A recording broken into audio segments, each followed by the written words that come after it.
I mean, I think it's definitely cool. There's a lot of good players in the conference, so it's definitely means a lot to get it. I also think a lot of times the person who wins Player of the Week comes off like 2 wins, so that's always good. It's just like an added bonus off a good weekend of wins as a team. How big is this upcoming 2 games here this week? And kind of everybody is looking up at Fort Wayne, and you're all kind of bunched. How big would it be to get these 2 wins against the teams right kind of behind you? Yeah, I think every game's a big one. I think this week, no difference than any other. We're just trying to stack wins and build our confidence and, get comfortable in our offense and defense and continue to grow as a team. And obviously we've had a little bit of some changes in lineups and just get comfortable in playing with different lineups and different people.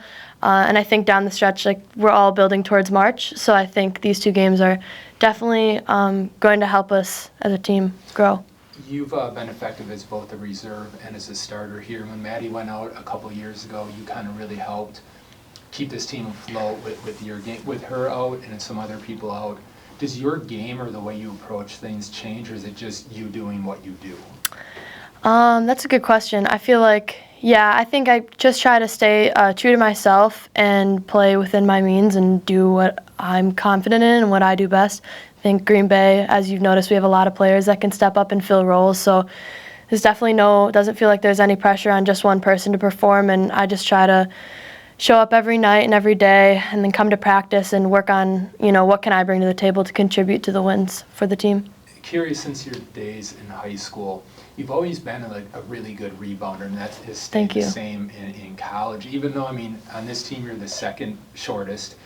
Always, not no, I didn't even know that. And, when you were in St. Louis, you were the 3rd leading rebounder, but everybody else, 6'5" girl was ahead. Is that a mentality and attitude? How do you find yourself being so effective throughout your whole career as a rebounder when you're obviously not taller than most of the people you're grabbing the rebounds over? I think, I don't really know. I try to find ways to be effective. Obviously rebounding is a big thing for our team. We're not the tallest team in the conference, so I think everyone's got to contribute in the ways they can. And I know when my shot's not falling, I just try to find a different detail I can work on. And I know rebounding helps a lot, and it's one of our team goals to, out-rebound the other team every game. And so I think, the effort I can put in to help our team there is important to me. Is there something to reading angles or feeling like none of that then? Well, sometimes, I'll be honest, sometimes the ball's just going your way. It takes a little bit of luck. Sometimes it just happens to be falling your way on certain nights. I think boxing out is kind of an obvious one. That's always good. Go beat your player to the ball. I think that's what I just try to do. I try to just go track it down and be the first one to it. Do you ever feel like you have to want it more than the other person? Is there a kind of a desire that you have to have an effort level, or is that totally overblown? No, I think so. I think if you're an undersized player and you're trying to rebound, you definitely have to go want the ball. You have to box out, and you have to do the right things to put yourself in position to get it. But then you also just have to go get the ball. At the end of the day, who's going to go after it? Right. Are you even aware that you're a really good rebounder? Do you look at that? Are you I'm honest, genuinely, I just try to contribute to that team stat of we're trying to out-rebound. That's one of our main goals this year, is to go in there and out-rebound teams, just because we're not, again, like I said, we're not the tallest team in the conference. So it's not going to always fall our way. So we do have to put the extra effort in offensive rebounds and defensive rebounds. Getting a defensive rebound stops a play, and that's huge. And then offensively, can keep a play going and get extra possessions and then get a kick out to one of our shooters. Or it's a form of energy for our team. And I don't want to presume you think this, but maybe the one weakness you've had in college is three-point shooting. It hasn't been spectacular. Yeah. But your last year in St. Louis, you took a decent amount of them. Since you got here, I think 17 last year, maybe. Yeah. Is it a different style of offense, or did you decide, hey, that's just not my game, I'm not going to try to shoot a lot? I don't know. I think it's a mix of a lot of different factors. I think something that, you have one of the best this year specifically, one of the best three-point shooters in the nation on our team, with Callie shooting at such a high clip. So I don't feel the need, if it's between me or her taking that shot, I'm going to give it to Callie every time, and same with Cassie and Maddie and some of our other three-point shooters. They're so efficient beyond the arc that I feel the need to, get them the ball and then, go contribute in other ways in rebounding or trying to get a point in the paint. You talked last year about being able to come back home closer Yeah. to your home and people being able to watch you play and everything. Do you recall when it was? Because last February you were totally in the zone. You weren't thinking totally. When did you decide you were for sure going to come back for this last year? I mean, I think we had a really successful run last year, and that definitely was a big factor playing into it. But also, I always had a feeling like I was going to come back just because I love to play so much, and I love this team, and I love being a part of this program and this community, and it's meant a lot to me that I just want to take full advantage of all the eligibility that I had and be a part of something great. Are you so in the moment that it's not like you're thinking, hey, this is coming to an end here, I really, really have to enjoy this, or how's the mindset right now with the college career sort of creeping to the end? I think a mix of both. I think there's the obvious, oh, wow. I mean, there's only so many. One of our teammates said the other day, geez, it's already January. How many lifts do we have left? We're kind of looking at the calendar that way. But, yeah, I think it definitely, you don't want to be blindsided by the end of all of a sudden, oh, I haven't even thought about this. But I think that makes it all the more enjoyable, and just be able to go out and enjoy the time with the team and playing in Green Bay and having such a great community support and playing for such great coaches. It's something that it lets you you have to really soak it in and be in the moment.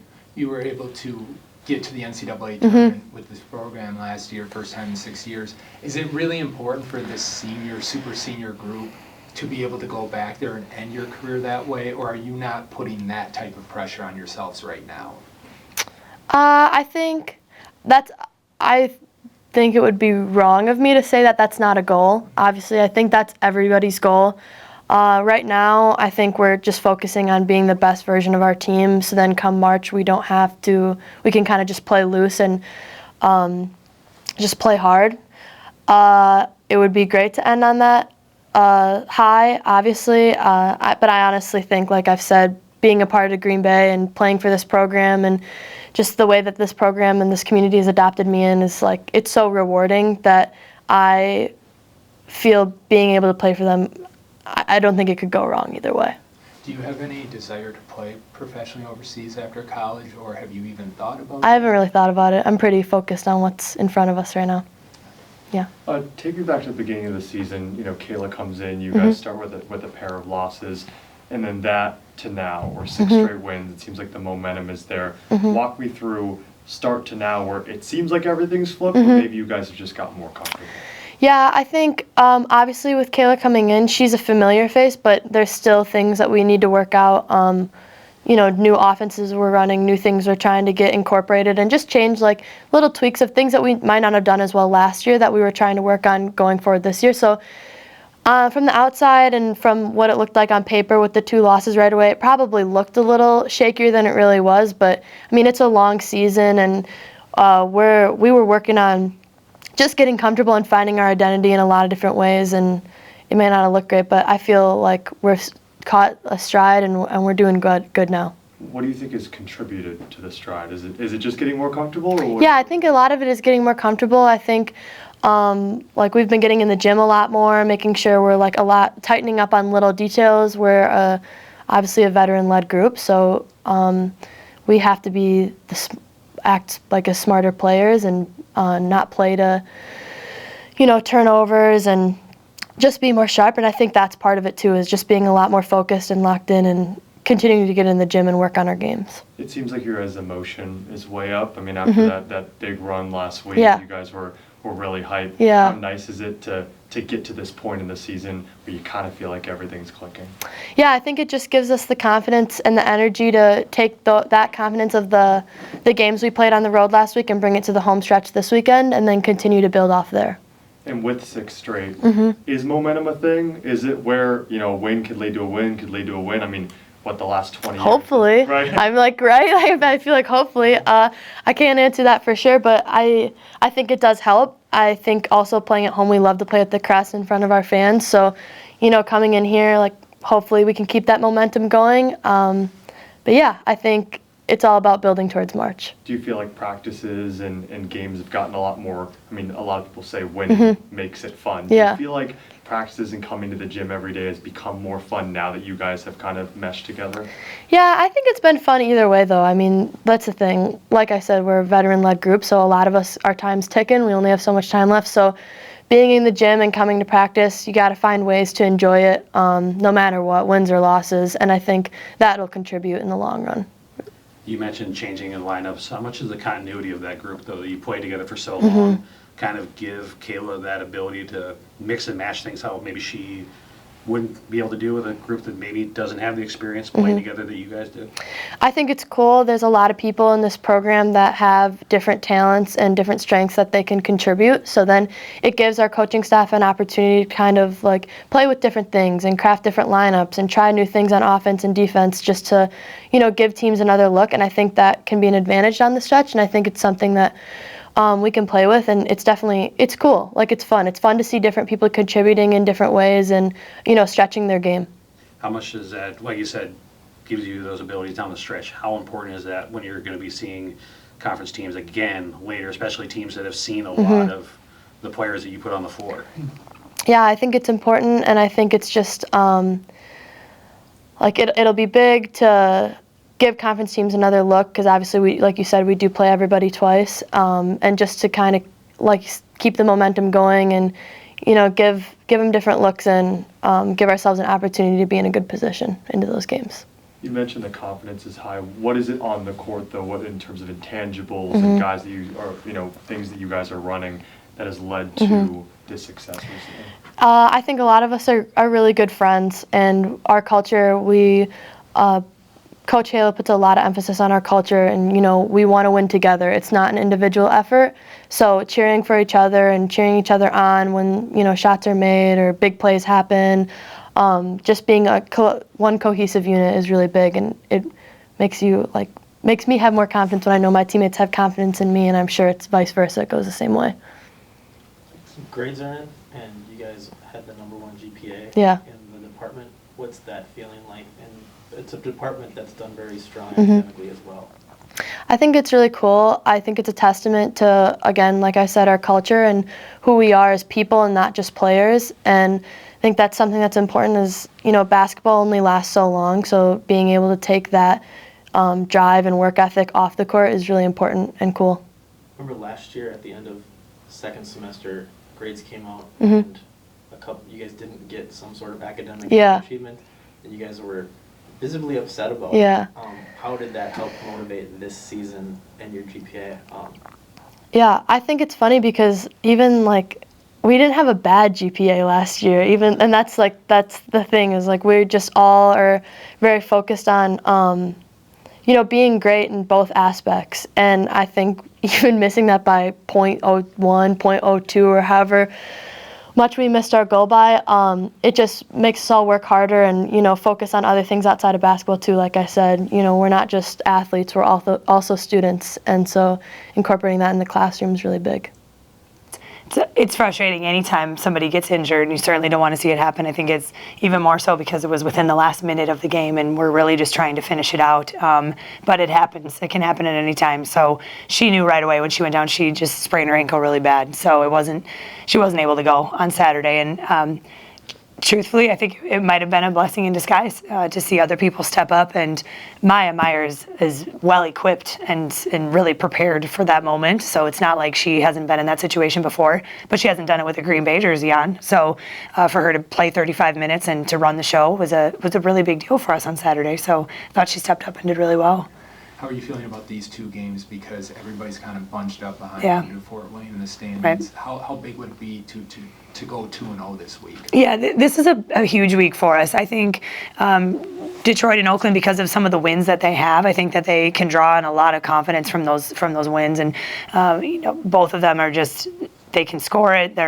Detroit, as we know, is really athletic and super quick, and that athleticism sometimes can be a hard matchup. I really like the defensive mindset that we've had, though, coming off the road these last two games. I thought we just continue to guard, even though sometimes our shots aren't falling, and holding people under their scoring averages all the time. Really, the last 14 games in a row, we've been able to do that. So I just think we have that scoring mindset, or the defensive mindset that we're going to need. But it's a big week, and you know, you try not to make it too big of a thing for our players. players to just approach every game the same way. But certainly, that Oakland, with their win against Cleveland State, and haven't really been at that same level since that game, but they're certainly capable of playing at a high level. Natalie has been such a rock for this team last year and even the reserve role 2 years ago. Leading your team scoring this year, how vital has she been to the success of this team this year? Yeah, Natalie has been a huge piece of this puzzle, and I think the difference maker now is everybody knew she had the ability to score, and I think just lately she just has something in her that is, I don't know if it's the senior window that's closing. I don't know if it's just she's super extra motivated than she even was before. And you watch her play, and she just has a mindset like nobody's going to stop me. And it was impressive what she did this last weekend, not just in the scoring, but in the rebounding aspect. And defensively, I really give her a lot of credit. This summer, I felt like she really stepped up and became a better defender. We need her to be, especially with her athleticism. She's more than capable. So it's exciting what she's doing. I think she was already a special player, and I think we just try to continue to put her in the right spots and then let her go. And she is really producing well. We asked her about her rebounding, and even since high school, she's always been one of her team's top rebounders. She's been like that at St. Louis and now at GB, and she's only 5'8". Yeah. How, as a longtime basketball player, can you explain somebody who's never taller than the girls she's rebounding over being so effective at that part of the game? Well, she is really athletic, right? And anybody can see she's really bouncy, but there's a lot of coaches who would tell you that rebounding is a lot more about do you want it or not, and if you have the desire and the will to go get it, then nothing stops you. So I think there's two schools of thought on that, and you can work on rebounding, you can work on the technique of it, and at the end of the day, if you want the ball, you're going to go get it. And I think so much of Nat is she wants the ball in her hands, and she wants to then lead the break and bring it up, and the extra motivation to do that is to go get that rebound. So I think for her, that's what it comes down to, because you'll watch her go get rebounds completely out of her area, and you're right, jumping and going and getting it over people 4 or 5 inches taller than her. So I think it's really about her mindset that separates her. How different is her offensive game compared to some of the other ones here? And what I mean by that is she's not a very good three-point shooter, where somebody like Cassie or Callie, you're looking for them to do that. What do you look for her? Because I don't assume you want her shooting a lot from a long range.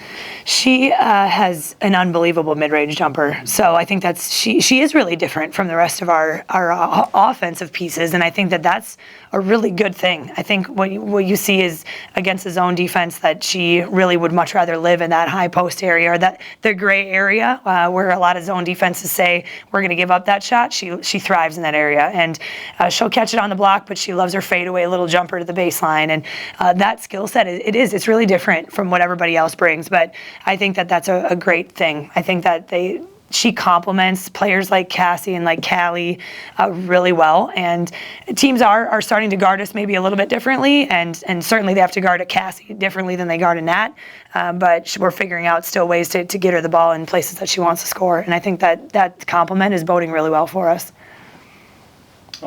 6 straight wins. Obviously, when look at it from face value, it's like, okay, great. It seems like things are turning around.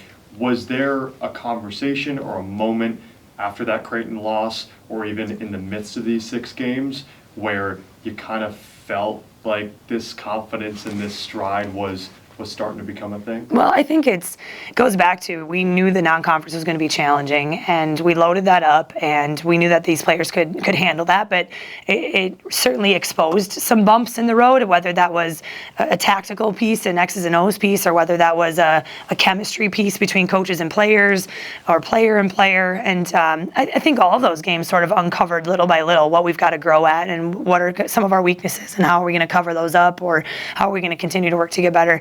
So, I think the Creighton loss was tough for us. I think coming off of last year, we felt like we wanted to be more competitive in that game than what we were, and just really couldn't score it as well as we wanted to. And they made it challenging for us to score the way that they guarded us. So, went back to the drawing board. We did have a couple of conversations after that. I wouldn't say that it was a complete turning point. I think we've continued to just say it's a long season, and you're going to have bumps in the road, but different mindset, I think, for these guys coming into conference play. As soon as we hit Christmas time and came back from that, even though we play a couple before Christmas.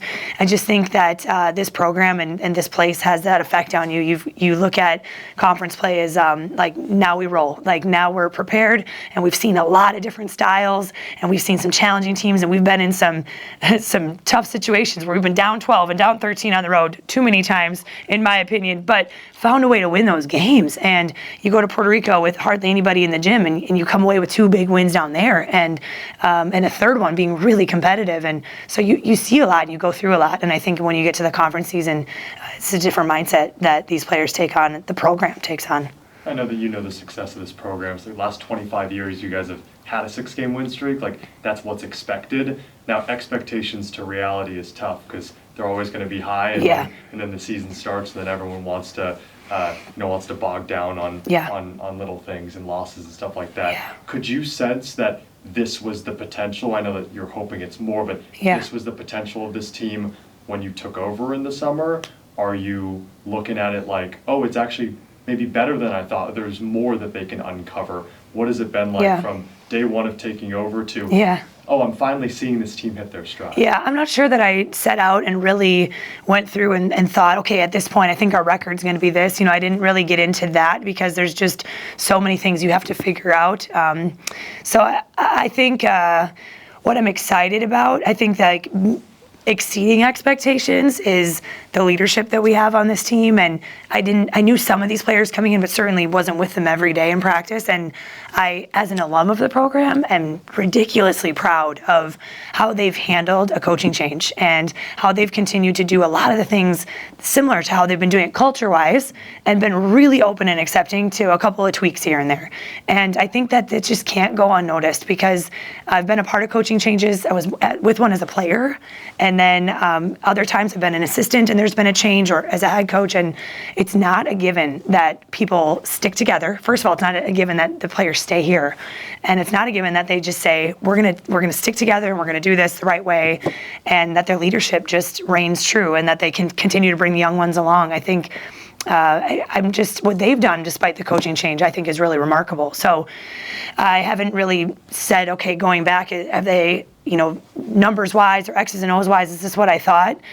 I don't know that, but I didn't really sit down and do that from the beginning. But I am really proud of where we're at, and I also think that we have a lot more to give. I feel like I'm really excited about what these next 2 months could look like because of how much we've already grown together, and the hitting the stride, I think there's a lot to that. I think that we're starting to feel that good. Not that you're comfortable enough where you're taking things for granted, but where we spend more time together. We're feeling more comfortable around each other every day.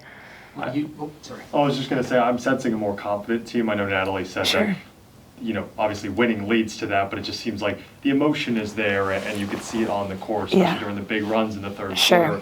I mean, I think the basic question is, like, why is this team won 6 games in a row? Is it confidence? Is it getting more comfortable with everything? Why would you, as a coach that's seen him every single day, how would you put that into perspective for a fan that's watching? I don't know. I think it's a combination of a lot of things. It's not the answer you're looking for, but I think when you go through what we have, you feel like you're battle tested. You feel like now we've seen a lot, and you can have confidence. And I think right, wrong, and different, what this program has been able to do over time, especially throughout conference play, there is a mindset here that's very hard to teach other places, and I've tried, so I know that, and that's the mindset of when you step onto the floor, you have to compete and you don't take it for granted, but you expect to win, and you expect to do things the right way and to handle business. And certainly on our home floor, we feel extra confidence because of the fan support that we have and the excitement we get when we hit a shot or we get a really big stop. So I think it's a combination of a lot of things of why we are doing what we're doing, but we certainly don't stop and think like that's the goal, is to have these win streaks. We just want to keep getting better. That's been my message from the start. There's still a lot of things that we're sloppy at and that we've got to clean up, and I know that it sometimes doesn't look like that from the outside, but when you're in it every day, you know that there's certain things that really great teams are going to take advantage of, and we have to keep getting better at those. When you did take over and you're like, hey, you don't know who's going to stay all the time when a new coach comes in, did you have to sell your vision to these veterans, or was everybody pretty much on board immediately, or was there a concern we might lose something? Well, I I believe most of them, you would have to ask them. I believe most of them were really excited about staying together, despite not really knowing who that head coach would be. I did sit down and meet with all of them immediately as soon as I had the chance, and got to know them a little bit better and talked about things that I want to keep the same and things that I want to tweak. I think from the start, it's been, at least that my vision for it was to be a lot more of a, it's an open dialogue sometimes. Sometimes I'm at fault with doing that a little bit too much, but of asking, have you guys done this before? How have you done this? And keeping as much the same as I could. So we avoided the lapse in like, does she want this or does she want this? So it's been a lot of open dialogue, but I think by doing that, you're giving those players a voice and you're telling them, I respect what you've already done here, and I'm not about to go and change everything. And I think that was reciprocated really early, and I hope that approach made a difference. As far as was there concern about leaving? Not that I was aware of. I believe that a lot of them were here to stay. You'd have to ask them, but I think that they love this place, and I don't know that there was a threat of any one of them leaving even before I got here. As a player coming in, you sort of, like you said, Boris, that you never got to play Yeah. him. And before that first year with Matt Bolan, some of those seniors, they just weren't feeling it. They loved Borisette, and can that go wrong sometimes with and it's not even your fault or the new coach, they're just not willing to like really embrace it. Is that a concern for any new coach coming in, just thinking that's a possibility? Yeah, I think in any program, when you have a coaching change, it can be really, really hard, the transition. And I think it's really difficult. I know this as a player when you commit to go play for somebody and then there's a coaching change and it's not what you pictured, and all of a sudden it's a new system and it's a new way of doing things. It's not a given that everybody's on board, and that can be really hard. It can be really hard because you're, as a new coach in your first year, trying to set the tone and set your standards, and when you don't have everybody on board, because of anything. They committed to the other coach. They've been here for several years and it's already worked, and now you're going to go change it. That mindset of why are we changing that? For a variety of reasons, that sometimes it just doesn't work. Actually, I think a lot of times the transition can be really hard. And I've been a part of that at some places, and it is very difficult to try and smooth it over. I think I give a lot of credit to Sarah Bronk on my staff. I think having her as a coach myself and seeing the consistency that she's had throughout this program, and now a couple of coaching changes, she was a big piece for me to want to stay here and to help smooth over some of those things in relationships, in practice setting, in game prep. She's just been a wealth of knowledge. I think keeping somebody on staff has been really important for me and for the players to help smooth that transition over too. You have a lot of continuity and chemistry with that group who played a lot of basketball together. Yeah. How much does that help you in that transition, especially when you want to maybe tweak things with a lineup or two? Yeah. Put somebody in putting somebody in that hasn't played with the other players on the floor. How much does that help? Well, we just saw Jasmine and Cass just set the record now for games played, right? So they've been in a Green Bay jersey a long time, and yeah, they have a different confidence about them and a different way of going about things that you're not teaching a freshman or a sophomore. Not only do I have to teach you how to play at the college level, but I have to teach you my way of doing it. They're so experienced and they're so veteran. I think it helps tremendously to answer your question. I think that in my first year, that this is not a normal situation to walk into 7 seniors. Now, maybe it could be normal for somebody taking 7 seniors, but they're all out of the portal and they're all from different places. This is a very different situation. I just don't think it happens very often. So I think I was really blessed that way to walk into a program that has so many veteran kids who have already played together. And when things break down, and they do on the floor, whether it's a player running or a certain action that we think is going to go a certain way, they know how to play basketball. And when things break down, they can go and make a play, or they can make the right decision. And it's because they've been playing college basketball for a long time, and they've been playing together, and that you certainly can't take that for granted. As we keep going, you're going to start seeing conference foes again.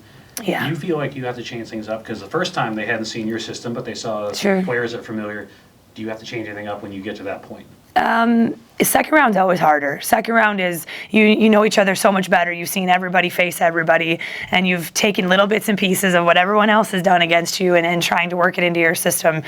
So I'm sure that there will be tweaks along the way. We're going to have to continue to get better. You certainly believe that the way that Nat's been playing, is she going to continue to get the same type of shots the whole way? Or is Cassie going to be able to get loose and get threes off? That's certainly their strength. But certainly you have to be prepared for everybody making those adjustments, and we'll have to too. And second round, it's always a little bit more difficult because you know each other better. We also know ourselves a lot better, and so I think you take that advantage with you too. Grades are in, and you guys crushed it. top of the Our department. thank you for bringing that up. Yeah, How does that make you feel? our fall team GPA was a 3.87, and with 5 players in master's classes, and just trying to balance what that looks like, because it's certainly not the same as undergrad, and that's several had night classes and Saturday classes, and trying to balance all that is already really difficult. And even the undergrad kids that we have kids taking really difficult majors, and I just give them a ton of credit for doing what they did. Our team GPA last year, cumulative, was 3.76, and it was good for 6th in the country.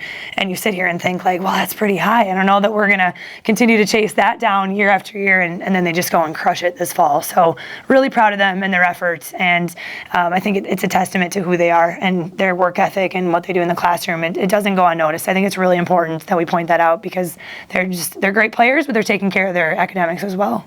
And it makes 25 straight years, 50 straight semesters of the entire department being over a 3.0. Yeah. Yeah. You were part of that streak. Yeah. You see how important the academics are here.